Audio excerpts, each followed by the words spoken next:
Hey, what's going on, guys? It's time for the weekly Michael Chandler update because he did a couple interviews where he's still desperately clinging on to the Conor McGregor fight. And in these interviews, we're going to take a look at multiple clips throughout two different interviews that he did.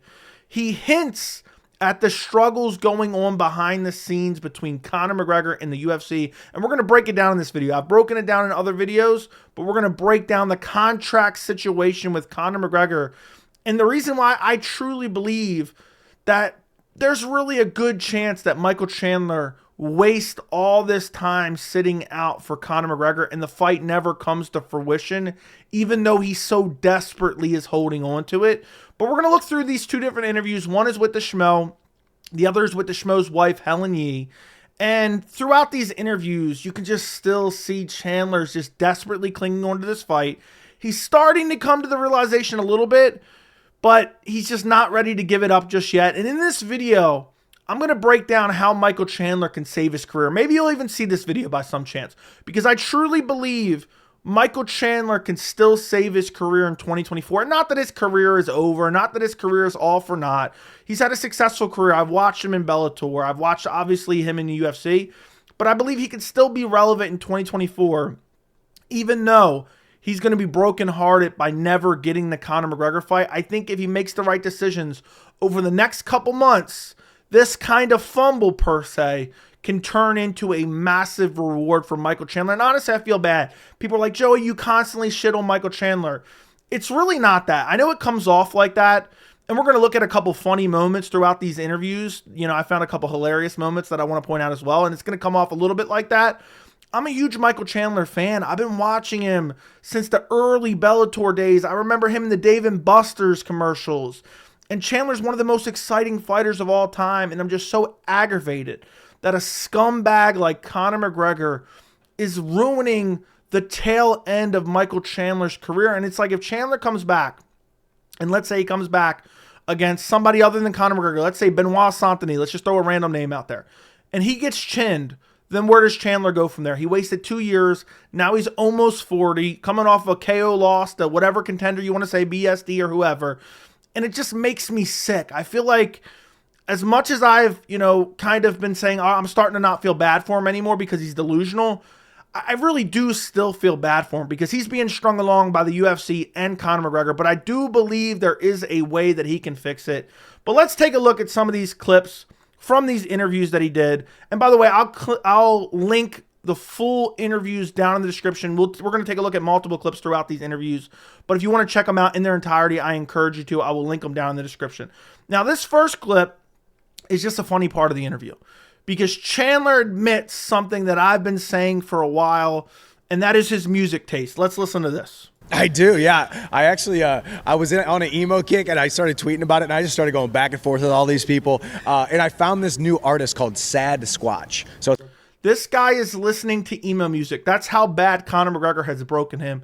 I think he's listening to Creed. If he's not listening to Creed, first step to revitalize the career, he's got to start listening to Creed. He's got to listen to My Sacrifice. He's got to listen to My Prison. He's got to listen to, oh, for sure, 6 Foot from the Edge, or One Last Breath, actually. That's just a quote, because I guarantee when he finds out and he finally comes to the realization he's not getting the Conor fight, he's going to be 6 Foot from the Edge. But I bet he's already listening to Creed. So those recommendations he doesn't even need because he's probably already listened to Creed, and he admits he's listening to emo music. And there's some other stuff he talks about it here. But let's move on. This isn't that important. Let's move on to the next clip where he talks about fighting Conor McGregor, and it's looking like it's going to be International Fight Week. Listen to the confidence.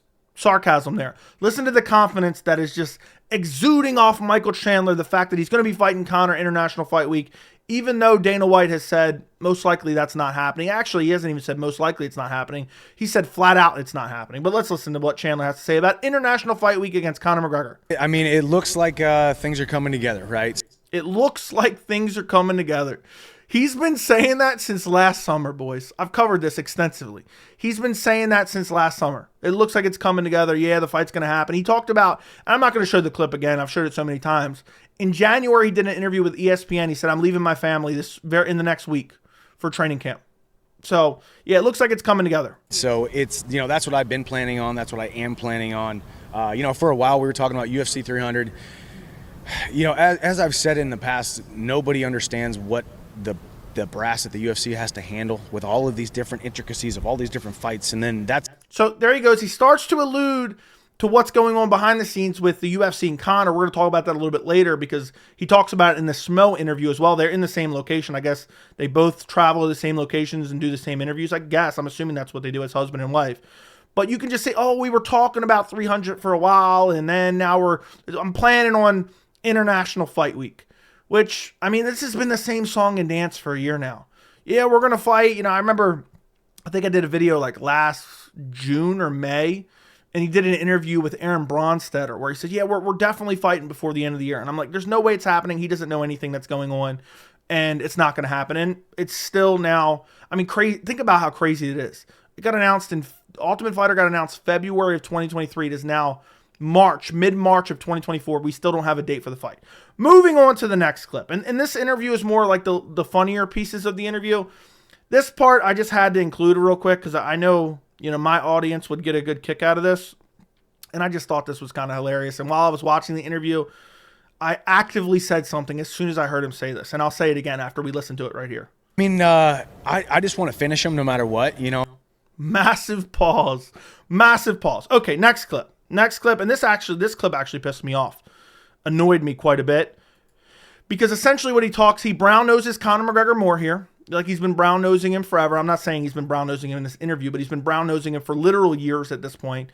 He brown noses Conor some more. And I'm going to break down why this is wrong.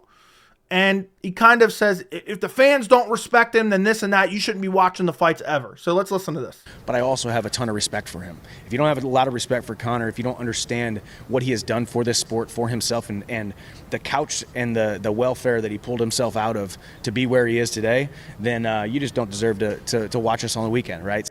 So to paraphrase that, if you don't respect Conor, you don't deserve to watch the sport. Conor smashes phones of fans. He punches old men in bars. He is in really bad situations in public restrooms of the NBA Finals. Consensual, non-consensual, we don't really know for sure, but it's looking like he's clear to that. But either way, even if you want to say it's nothing about, you know, the allegations of what went on in there, he's openly cheating on his wife in public in dirty restrooms. I mean, and, you know, there's so many other things I could go on and on about. You know, we don't need to respect McGregor. We can respect that what he's done for the UFC, but to act like, yeah, McGregor's a Michael Jordan of the UFC. He's never defended a belt. He dodged all contenders, and he hasn't won a fight since 2020. So to act like we need to respect him in 2024 is absolutely crazy. I mean, think about this. He hasn't won a lightweight fight.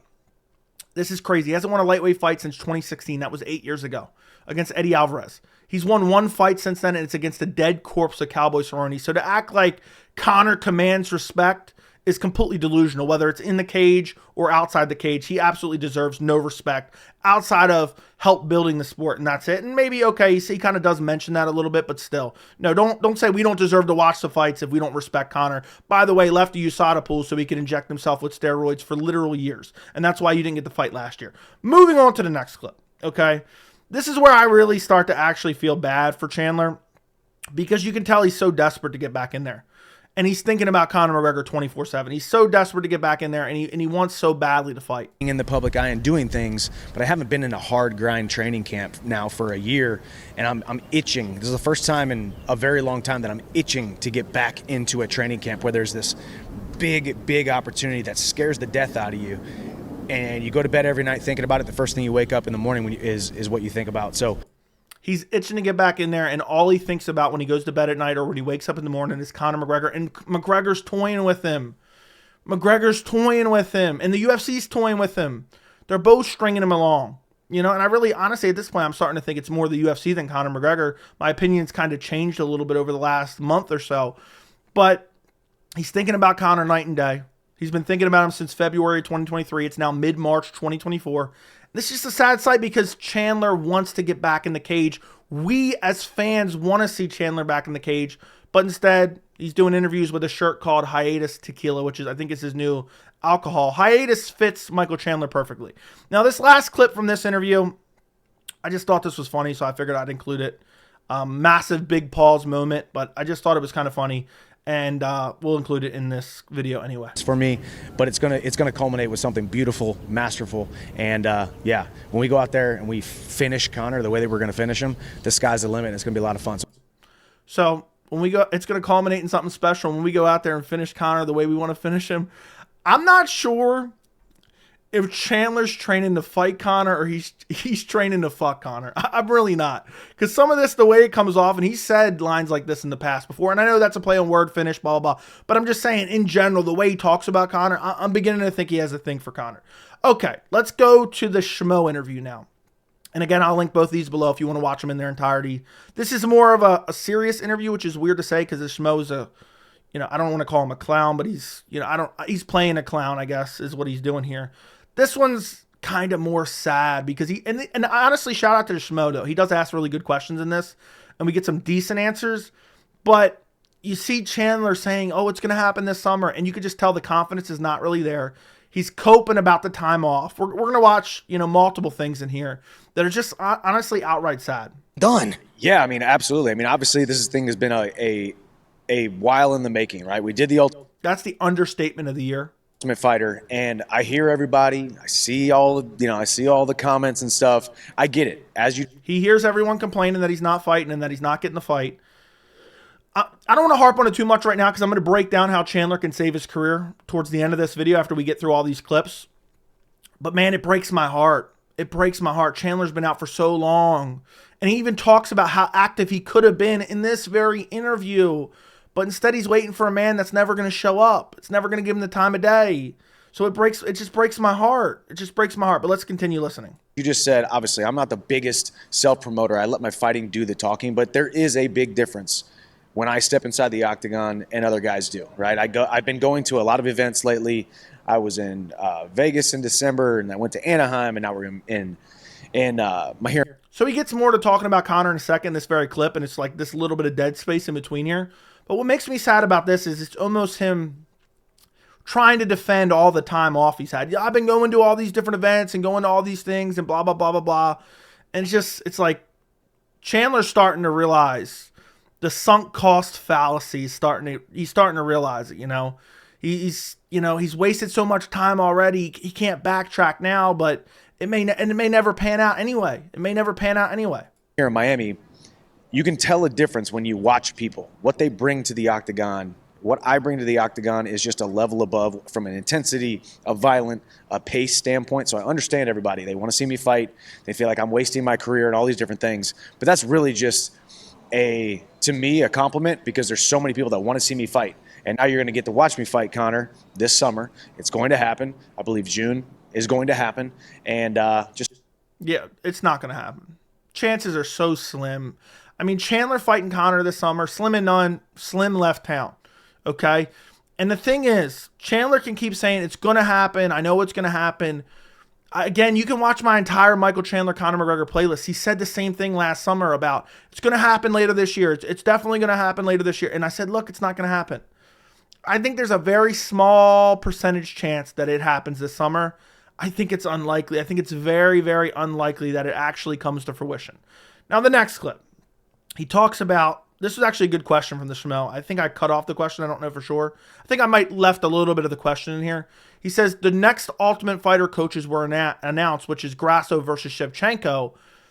Do you think there's any chance they fight before you? Which they most likely probably will, to be quite honest, if he waits for Conor, continues to wait for Conor. Great question, but the answer is very telling in terms of Chandler's confidence. Ultimate Fighter, we're going to see Alexa Grasso, Valentina Shevchenko. Tell this Schmo there's no shot that those two dance for a trilogy before you and Conor enter the octagon. No, probably not. No, probably not. That's confidence inspiring. Imagine you're going into surgery. Or let's use a lesser extreme example. Imagine you go to pick up your car from the mechanic. You just got done fixing your engine or whatever it may be, and you're like, it's definitely. Or wait, how would I phrase it? It's definitely not still messed up, and they're like, oh yeah, probably not. It's definitely fixed. Something along those lines. I know I kind of butchered that example. Not confidence inspiring absolutely at all. And it's just like, it just goes to show Chandler is starting to come around. Maybe he sees this video and he finally realizes it's not going to happen. And then in the next clip, he's asked about 185 pounds.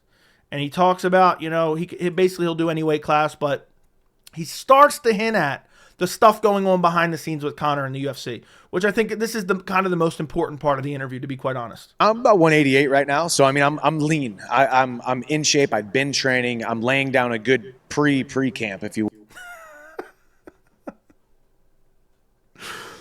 Pre-camp. This man left his family in January for a mythical fight at a mythical weight class for a pre-camp. When I heard this, I laughed out loud, literally, when I watched it live.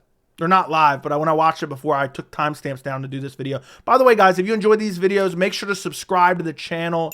I would greatly appreciate it. Let's listen to some more of this, where he gets into the Conor McGregor kind of UFC contract situation. Will, right? So I'm cleaning everything up, training extra hard, working on mobility. April 1, I really hit it hard. I've kind of started that pre-camp routine, and I'm always in shape. Everybody knows I'm always in shape. All right, we get it. Longest camp of your life. I could take a fight on short notice if I needed to for any of these cards. I've never been offered another fight. So the fight with me and Conor is the fight that is happening. He can't. Is he trying to convince us, or is he trying to convince himself? I'm not going to say it's his fault. I'm not going to say it's the UFC's fault. There's a lot of things going on, and the fans at home and the general MMA fan base doesn't understand all the intricacies that happen trying to put together a fight. I do not envy Dana White and Hunter Campbell and the powers that be at the UFC, because what they are trying to deal with and put together on a week-to-week basis is nothing short of incredible. But the time is coming. We're getting dang close. And, Conor says me in June, Diaz in September, and this. So the time is coming. We're getting dang close. You guys don't know what's going on and all the intricacies of what's going on behind the scenes. At the end of the day, the UFC puts on fight cards every week. All they have to do is send a bout agreement to Michael Chandler. All they have to do is send a bout agreement to Conor McGregor. They have to sign those bout agreements, and then we're good to go. The infrastructure, they already have that dialed in. They know what arena they're going to use, and they know, how all that. It's not like they're opening a business from the ground up. It's not that complicated. But what's truly going on, and I don't know if Chandler knows this or not, Conor McGregor has 2 fights left on his UFC contract. 2 fights.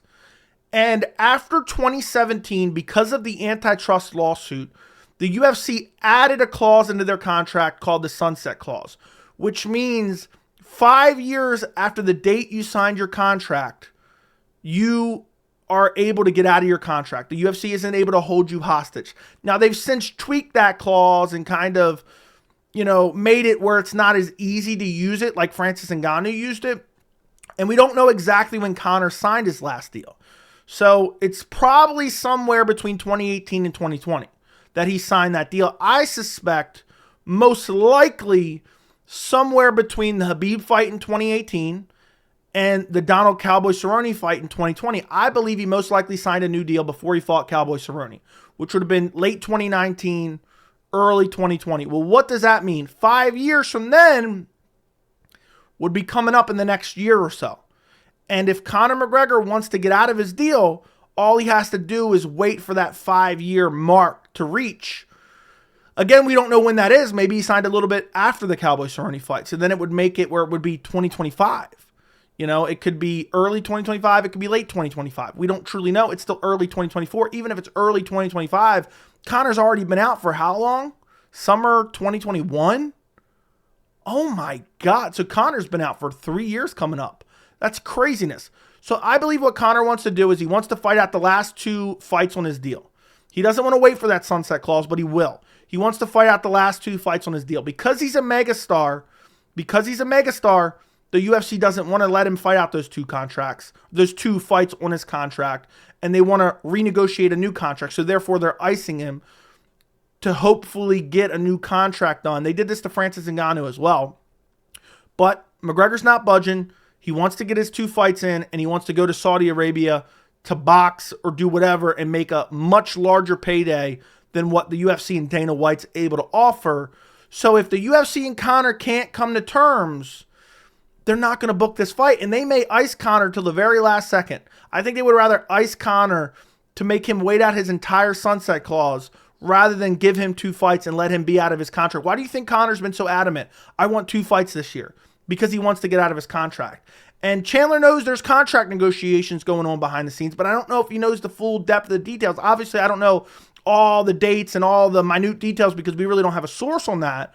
But the information that I just gave you is the information we know. We know Conor has 2 fights left on his deal. We know he signed a new contract before the Khabib fight, but he could have renegotiated after that, before the Cowboy fight or right after the Cowboy fight. So it all kind of comes into play where it wouldn't culminate till probably mid-2025 for the sunset clause, but that's why Conor wants the 2-fight deal. So unless the UFC, here's what I'm thinking. Unless the UFC signs a new deal with Conor McGregor, if they get a new deal with Conor, they might finally book the Chandler fight. But also, if they get a new deal with Conor, they might give Conor a more winnable matchup. Chandler's in the gym every day. Chandler's been in the pre camp forever. So at this point, you know, Conor signs a new deal, they're probably going to want to give him a winnable fight. So they may still brush over Chandler. Now, I think if they let Conor fight, you know, without getting a new deal, it's more likely he gets Chandler because they probably want Conor to lose. But it's such a chaotic situation right now that he hints at. And it's just heartbreaking because I don't think he realized this fight literally may never happen. Conor is one of the harder guys to negotiate with the UFC because he actually has leverage over the UFC. But let's take a look at a couple more clips. And these clips honestly broke my heart. This next one really broke my heart. And then we're going to talk about how Chandler can save his career. The title shot against Islam or whoever has the title, then I fight Nate Diaz at the Sphere in September. I can make a quick turnaround. I am built for this. I can fight 5 times a year if I need to. So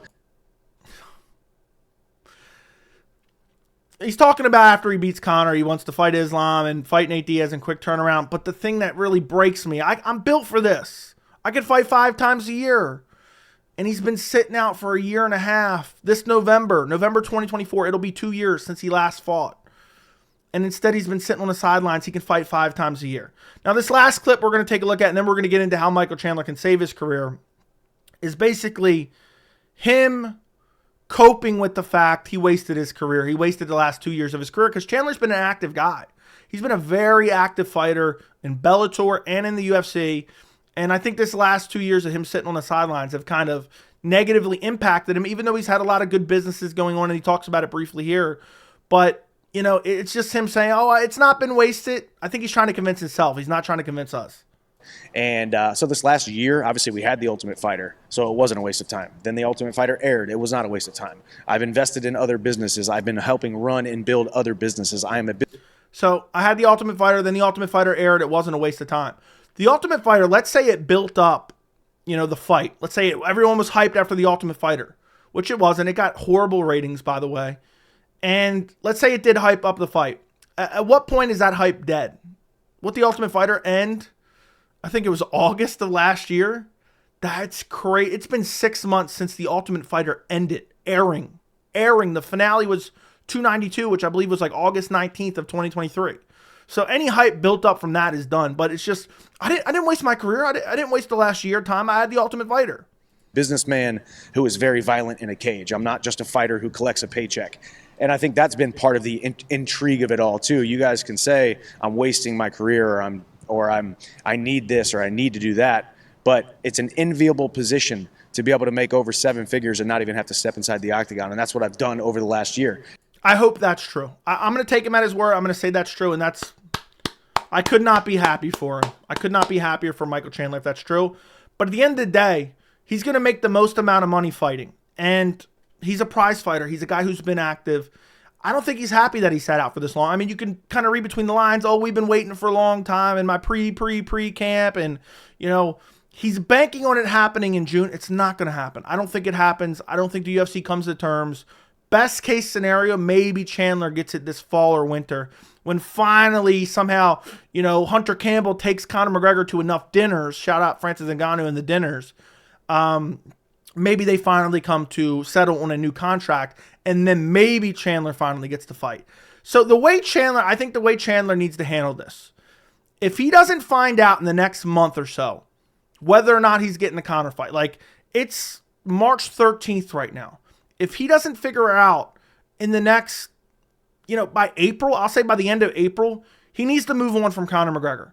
Because at the end of the day, that fight will always be there as long as Conor is in the UFC. That fight will always be there. If you go out and lose to someone, Conor's more likely to fight you. You'll be like, oh, you're more of a dead corpse now, or not more of a dead corpse, but you're a dead corpse now.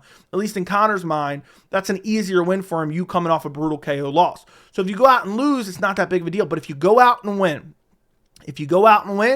Chandler would be in an excellent spot in the lightweight division. I've been saying this for 6 months. I've been saying this for a year. The lightweight division, I know it's crowded, but at the same time, it's wide open. It's wide, especially right now. Look, we're talking about Dustin Poirier getting a title shot. He beat Benoit Saint-Denis at 299. We're talking about getting a title shot in June. That is craziness. He just got flatline KO'd by Justin Gaethje. But if you look at the layout, Islam Makhachev wants to be active. Islam Makhachev wants to defend his belt. He wanted to defend it in March. Every lightweight at the top of the division is pretty much tied up right now. Charles Oliveira, Arman Tsarukyan happening at UFC 300. Justin Gaethje versus Max Holloway happening at UFC 300. It would either be Charles, Arman, or Gaethje getting the next title shot. Now, obviously, the winner of those fights can potentially fight for a title if they don't have any damage. Dustin Poirier has said he wants to fight for the title. He can fight. He didn't take a lot of damage against Benoit Saint-Denis. He can fight Islam in June. Islam is looking for an opponent. So Chandler can kind of go a multitude of ways. June is kind of creeping up on us fast. It's already March. It's 3 months away. What Chandler should do is he should tell the UFC, you know what? I've been jerked around for so long. Islam needs an opponent. The fans would get behind this fight. I'm not necessarily advocating for this because I don't like to see undeserved title shots. But Chandler is kind of owed one by the UFC for being yanked around like this forever. And if Islam needs an opponent in June, I understand Poirier just got to win. But Poirier just lost a fight not that long ago to Justin Gaethje, so it's not like Poirier's concrete #1 contender. And I understand Poirier also has a win over Michael Chandler in Chandler's last fight. But at the end of the day, whether it's Poirier or Chandler, I understand that Poirier is more deserving.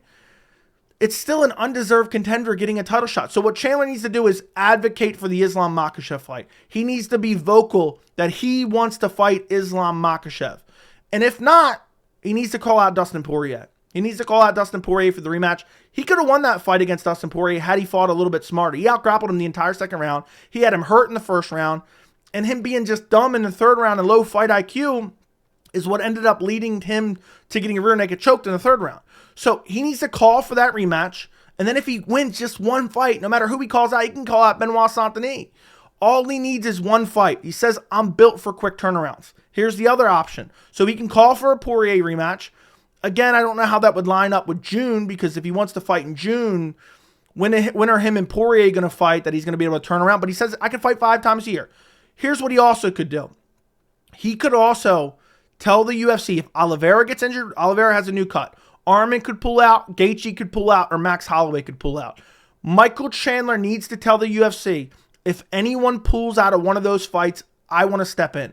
Imagine if Gaethje pulls out against Max Holloway for the BMF title. There wouldn't be any BMF title anymore unless they did an interim BMF, which would be crazy. But guess what? Chandler could step in against Holloway. That's a very winnable fight for Chandler against Holloway. And then if he wins, he can call for Islam in June. He says he's built for the quick turnarounds. If Arman or Charles Oliveira pull out, he could step in there. Imagine he steps in there against Arman Tsarukyan. Now, that's a much more difficult matchup, I think, than Holloway. But if he wins that fight, he gets on the mic, calls out Islam Makhachev. And none of these, let's say he steps in on short notice, or he gets another fight, or whatever happens, or he gets the title fight against Islam Makhachev, none of these fights lessen the ability to get a future Conor McGregor fight. If he goes out there and beats Islam, I mean, this would be a nightmare scenario for me as a fan with undeserved title shots that I absolutely hate. But if he beats Islam and he gets the title, okay, there'll probably be a rematch. But guess what? They would love to give Conor McGregor an undeserved title shot, okay? They would love it. And if he goes out there against Holloway or Arman or Oliveira or Gaethje or Poirier, goes out against any of them in April, June, whenever it may be, and he gets KO'd, he could still fight McGregor in the winter. He could still turn. It's not even that much of a turnaround. You know, he can fight in November. He can fight at Madison Square Garden. It could be him versus Conor in November. So I really think Chandler needs to find out in the next month whether or not this fight is actually happening. He needs to tell the UFC, is this fight happening? If not, I want to step in if anyone pulls out of this fight. I want the Islam matchup. I want the Islam title shot. That's what Michael Chandler needs to do to save his career. And I think with all those different options I just laid out, one of them's bound to happen. There's bound to be some blind luck for Michael Chandler, somebody who's kind of been screwed over the last 2 years. And I know I've been the first to kind of crap on him for being delusional, but it just comes from a place where, you know, I just want to see Chandler fight. And I feel like all he needed to do was win one fight, and we could have seen him fight Islam Makhachev. And that's what can still happen. So that's what Chandler needs to do to save his career. He needs to stop clinging on to a desperate attempt to get a Conor McGregor fight, because none of those options lower the percentage that he gets the Conor McGregor fight. None of those options do. They can actually increase his chances of getting a Conor McGregor fight. So let me know what you guys think down in the comments. Don't forget to like the video. Don't forget to subscribe to the channel. And thank you so much for watching.